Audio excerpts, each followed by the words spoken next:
pass from Havili was magic. The shift on for Crotty. Boom, far down you go, Quackett Smith. Me, oh my, I have enjoyed that. Yes, boy. Sit back, relax, put your belt on, enjoy the show. Good evening, ladies and gentlemen, and welcome to the Draft Rugby Show. It's week 1 of Trans-Tasman, and if you look at the bookies, the Aussies are given no shot in this one. But we're going to delve into the week to come. We'll have a bit of a chat about the grand finals. As of last week, we're still on a bit of a high from that. I'm joined with my co-hosts, Harry. Harry, how you doing? Yeah, pretty good, mate. Just the whirlwind week that's been. I'm trying to get my head back in fantasy mode now that we've had our couple of weeks off. Yeah, I know. It's a different take for us getting back into fantasy after a few weeks. Cargie, how you doing? I'm good, mate. Yeah, it's you realise you got to ramp back up. It's kind of like when the season ended. You felt like the season had ended, so it was. Your season has ended. How good. That's it. That's what we're here for the dance. Nels, I thought you said the bookies have ridden off all the Aussie teams. I thought you were going to say, as opposed to what I think of everything, and then I was going to correct you to say, no, actually, I gave them their tips. That's how it should be. But how much money did you put down on that tip that you tweeted out to everyone? What was it? $140,000 odds or something for all the Aussie teams to win in round 1? No, yeah, I chucked $5 on all the Aussie teams, the 5 Aussie teams, to win 1 to 12, and in return I would win $166,000. And I decided I'd double down, so I chucked another 5 on it. It was only paying $124,000. So the bookies have come to their senses, and that's probably fair, $124,000. So yeah, much better. It's still a long shot. But look, I mean, it's been a big week for us, boys. It's been there was a big, vast difference between the two matches on the weekend. It was good to be able to watch both. This is the first time in our history we've had an Aussie grand final, a Kiwi grand final, back to back. Did you guys like it? I loved it because of how good the Kiwi final was. I hated that it made me think less of the Australian final. Still a good game, tight finish, but let's be honest, the pace of the New Zealand game was insane, and it made me feel a little bit down on Australian rugby because of it. Yeah, Nels, it's did it live up to? I think you called it the curtain raiser for the main event. It's a bit of it is certainly a dampener when the curtain raiser is better than the main event. I remember going to a Waratahs game, and it was a dreadful game. And I think they had a women's sevens game at halftime, and there was just some colossal hits. And that was the crowd was the most into that game at halftime. It was kind of hard to come back to Super Rugby afterwards, but it felt a bit like that. So, no, look, I thought it was a good thing because the higher the intensity of that match, the less they've got left in the tank for this week coming. So, I mean. Just let them smash each other. Let them go at it again for another week. I'm fine. Give them a midweek game before they come up against us. It's just going to help us. I like that. Now, let's take the positives out of everything. But no, look, they were 2 great games of rugby. They were 2 awesome finals. They both lived up to grand finals, just in their own rights. They were very different. I think that Kiwi game, that Super Rugby Aotearoa game was intense from start to finish. We knew the result a little bit early on in that one compared to the Aussie Grand Final, which was an 85-minute thriller when James O'Connor, he finished his fairy tale to win that match, which was awesome to see. But look, why don't we jump into the main talking points for this previous week? Who wants to take us into it? Yeah, sure. Well, look, I mean, as we talked about, pretty close games. Crusaders 24, Chiefs 13 at the end of it.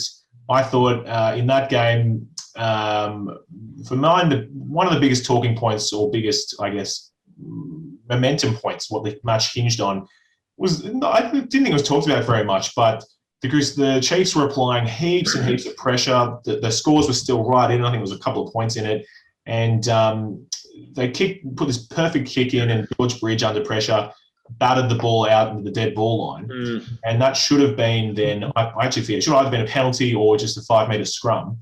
And that just would have been huge, just, like the building of momentum. But instead, they took a minute to then make a goal line dropout, and Richie Mo'unga kicked it 60 metres down the field and just got that reset they'd needed after this build-up of, 10 minutes of Chief momentum. And I kind of feel like that was a crucial point of the game, which has been overlooked. But I don't know. What did you guys think? Any other big moments in the game? Oh, look, I mean, I agree that for me, that's definitely a big point there. D-Mac, we've seen him week after week finish off these games, be such a clutch player. And for me, I think it was a stretch too far this week. You know, he missed, I think it was 3 kicks that I just, for a player of his class, I would have expected him to put, 1 or 2 over, which would have put them in the lead a little bit early on in the match and could have changed the future of that match. I think they were pretty pivotal moments, as was that, that batting out by George Bridge. So that was pretty big for me. I think one thing that I love to see, the best 7 in New Zealand rugby doing his clearance kick. Almost. Oh, yeah, how was that? World Rugby or New Zealand Rugby? I wasn't sure where you were prepared to go with that. But Could be both. Could be definitely both. But I think that could have been a 50-22 if it was an Australian Rugby. Yeah. It was. How good is that? I mean, you don't see Sam Cane pull off kicks like that. Yeah, that's because Sam Cane wants to keep his position in the All Blacks, but that's fine. Look, I thought the big one from the Kiwi game was just the Chiefs deciding to take point when the Crusaders went down to 13 men. Yeah. I kind of thought at the time, wow, this is a big call. Like, here's your opportunity to score a try against the Crusaders, staring you in the face, and you take the points. And I get it. They're backing themselves to get back down that end of the field and to take advantage, but it never happened. The Crusaders just went into the stock standard Crusader mode where apparently everything they touch turns to gold. You never get ad line. They win every set piece, and they just turned the game on its head from that point. And I thought that was where they made the wrong decision. I thought it at the time and in hindsight, not just in hindsight, but I think that really cost them not going for the jugular, I think, at that time. Yeah, I think it's interesting, Nels, as you said, that the missing those, I think, 3 penalty goals early, plus that big moment of the game, you kind of felt like, the combination of those things really went against the Chiefs, applying that scoreboard pressure, building momentum. But then, conversely, the 2 yellow cards to the Crusaders in the 53rd minute, 58th minute, for a while they were down to 13 men. Like, how many yellow cards does it take to beat the Crusaders? Because they get better with 1 yellow card. Somehow they seem to get even better with 2 yellow cards. How many? We need to what? Look, if it's a final at home, there is no amount of yellow cards for them to lose. I think that is what the evidence points to. Yeah, they've got 25 from 25 at home. The stat that I found interesting was that we talk about the Crusaders being the most penalised team in the competition, but they gave away, I forget the exact number, but less penalties than the Chiefs. I think they gave away maybe 2/3 of the penalties the Chiefs did. So that was surprising for me, given that there was 2 yellow cards in there as well. But yeah, look, I mean, it was an interesting game. Sadly, we were leaning towards this being the result. I think most people were. I think there's hope, and there's something there to prove that potentially next year the Crusaders won't be that team. They won't be the team to have the home grand final, and I think that was enough for them this year because the Chiefs came into a pretty good run of form.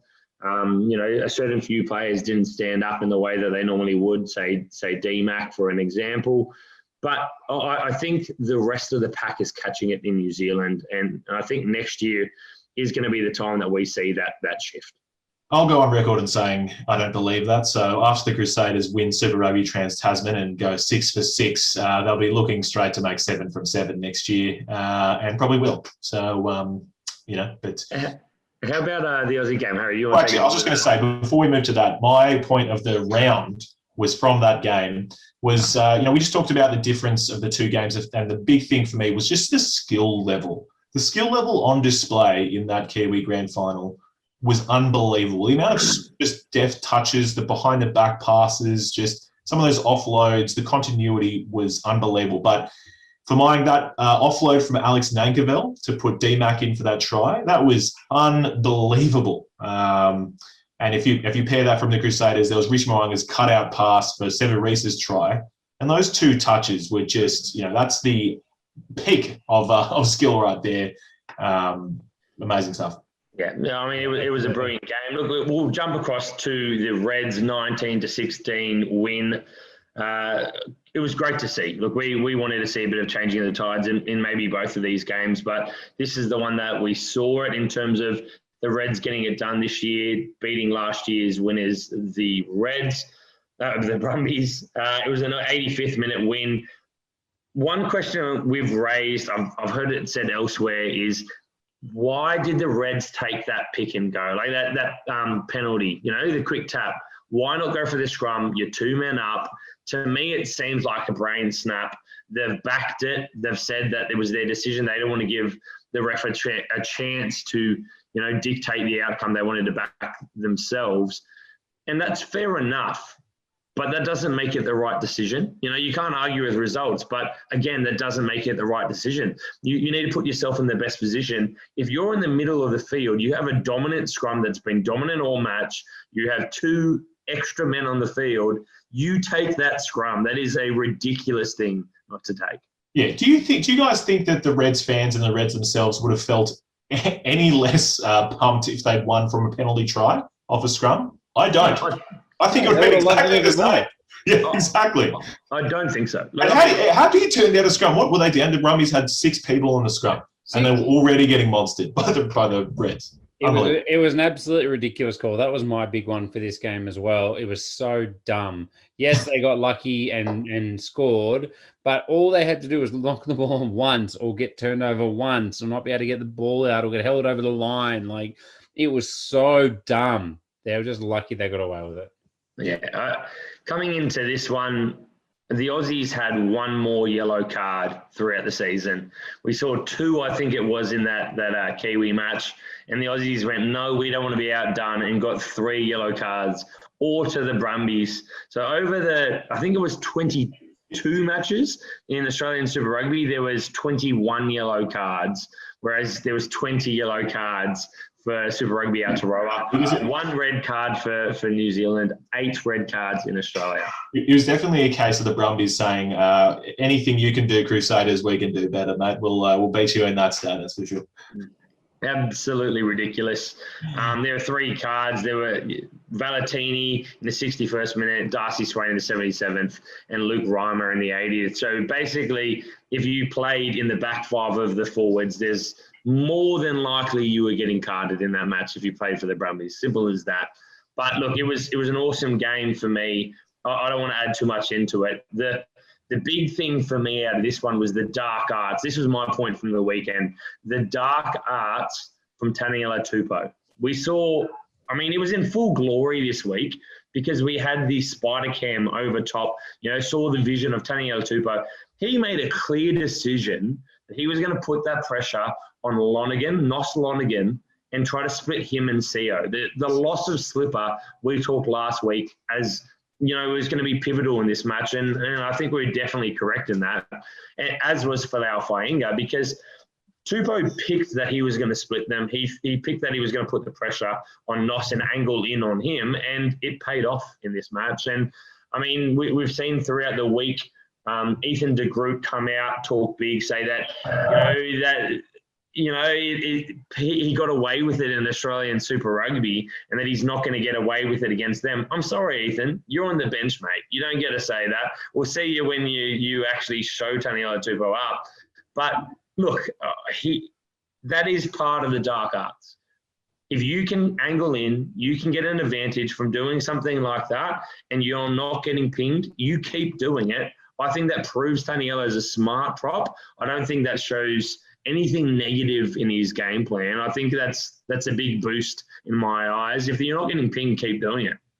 Mate, I think it doesn't matter if he's boring in or if he's going straight through you, mate. He's gonna beat you with the scrum regardless. But look, you guys know I could talk about Tupou for ages. It was amazing. I love the spider cam. I loved all the hype about the scrums. And yeah, mate, he was bloody like Moses just parting the Red Sea. It was just like, goodbye, get out of the way, thank you. I love the nerve from Ethan de Groot to come out and say that, but let's be honest, it's suicidal.